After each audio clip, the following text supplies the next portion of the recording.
Hey, what's up, everyone? Happy Friday. We are looking at the 8-game Friday slate for tonight. Hopefully, you guys all had a good 3-game slate yesterday. Finally crushed it here. This was the lineups I posted. Put up a 304.5 on DraftKings. LaMarcus Aldridge really kept a potential monster night away. Still cashed top 1% in a lot of the contests. Went right back to Okafor after he was in heavy foul trouble the other game, and did not think Jackson Hayes could stay with Jokic, and he really could not. Just fouled him right when he basically got in the game. And on FanDuel, Okafor again, he actually outscored Jokic, and he was triple the ownership of Okafor. So FanDuel scored like a 315.9. Some screenshots posted on Twitter at the DFS process if you want to follow me there. And for updates and stuff, let's get into it. On this one, you can drop a like down below and subscribe there as well. We are closing in on 8,000 subscribers, so really appreciate all the love and support shown during the NBA season and during all the videos that I post. Starting off at point guard here, James Harden at 11,000 finally had a good shooting game. You knew it was going to come soon. This matchup is really good. I am liking this potential game stack kind of. It by far has the highest total on the slate. Both teams play pretty fast. Both teams don't really play any defense. The Nets are giving up 122 points per game. With the Rockets, those points are going to come from Harden. They're going to come from Russell Westbrook. They're probably going to count for 50 to 60 points by minimum, and the upside is for them to combine for 80.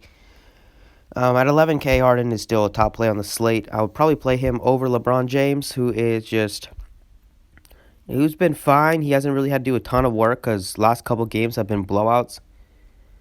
But I think with Davis there, I would just try to get to Davis and LeBron. I think LeBron is not going to really turn up his gear unless it's a really good game, and unless it's a really close game, or if it's later in the season and they're fighting for playoff seeding and stuff.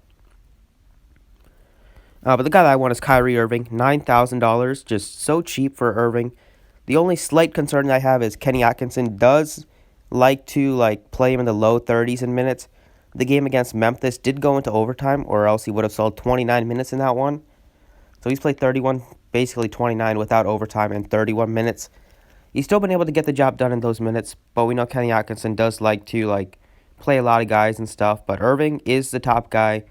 Obviously, for this team, he is going to have to be on the court, and he's going to have to score for them to keep pace with the Rockets. At 9K, he has that 60-point upside, even that 70-point upside, if he just goes nuts like he did in the first game. Gotta like him in a high total, very high total game. At shooting guard is when I get my James Harden in there at 11K. Price tag is up. Maybe some people won't play him now, but I think going back to him, he's going to play 35 to 38 minutes, probably close to 37, 38 if this is within a few points, within a few buckets. He just missed a double-double as well last game.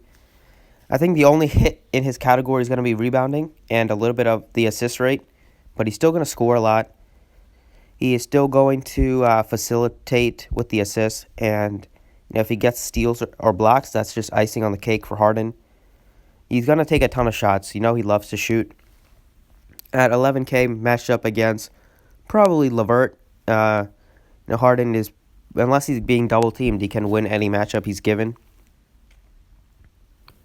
Small forward here, we got another stud is Giannis here at 10-9. I just don't want to play any team really against the Magic defense. They just play so slow, and they have one of the best defenses in the league. So I think for fantasy, for DFS at least, unless it's a 2-game or 3-game or 4-game slate, just going to avoid teams for the most part against the Magic defense, or against the Jazz defense, or against the Sixers defense, unless somebody's injured, and it just opens up a lot of value. Here, if we can go down to LeVert's fine, but I want a value play, paying up for studs here in this Brooklyn game. Going to go with some value here. It's going to be Jordan Clarkson. $3,800 for Clarkson. Just love that as a value. He's playing 25 to 26 minutes in the last couple games. He has been super productive, basically has the same score. 23.5 DraftKings points at 3,800. You would more than take that at his price. The matchup is fine here against the Pacers. They are not going to be very good defensively without Miles Turner. He was their guy to protect the rim and get block shots. Now, Sabonis isn't nowhere near as good as a defensive player or racking up steals or blocks. Maybe at steals, but definitely not at blocks.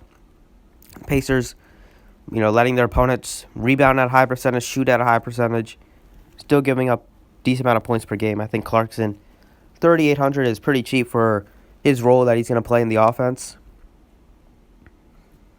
Power forward here, you got, definitely got some of the value that you can go with. I think Aaron Gordon is very cheap at 5,800.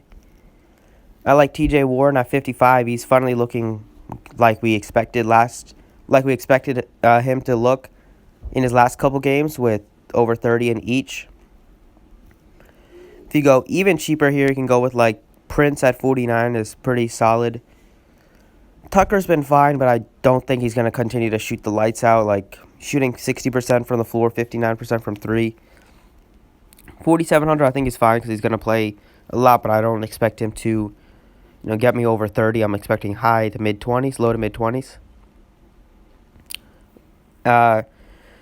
Otto Porter here, 4,300 is a solid value. He's just so cheap. I feel pretty good about him, that price tag. And we can go even cheaper here. But I think Glenn Robinson the third is a fine play just because he's going to get 30-plus minutes. He's only 4K. They're going to need other guys to score. Without Steph Curry out there, the matchup is still fine against the Spurs. Spurs are on a back-to-back. They're going to be resting one of their best defensive players, DeJounte Murray. So you're getting Glenn Robinson at only, 4K gets probably matched up against like maybe DeRozan. I think he can still put up 6x value, if not get you 7, 8x. Back to the guard position. I'll touch on center for a bit. At center here, I love Drummond at 95. If you can get up to him, the Bulls are terrible rebounding. The basketball we saw as Kevin Love and Tristan Thompson dominated, especially Kevin Love dominated the glass in the last meeting.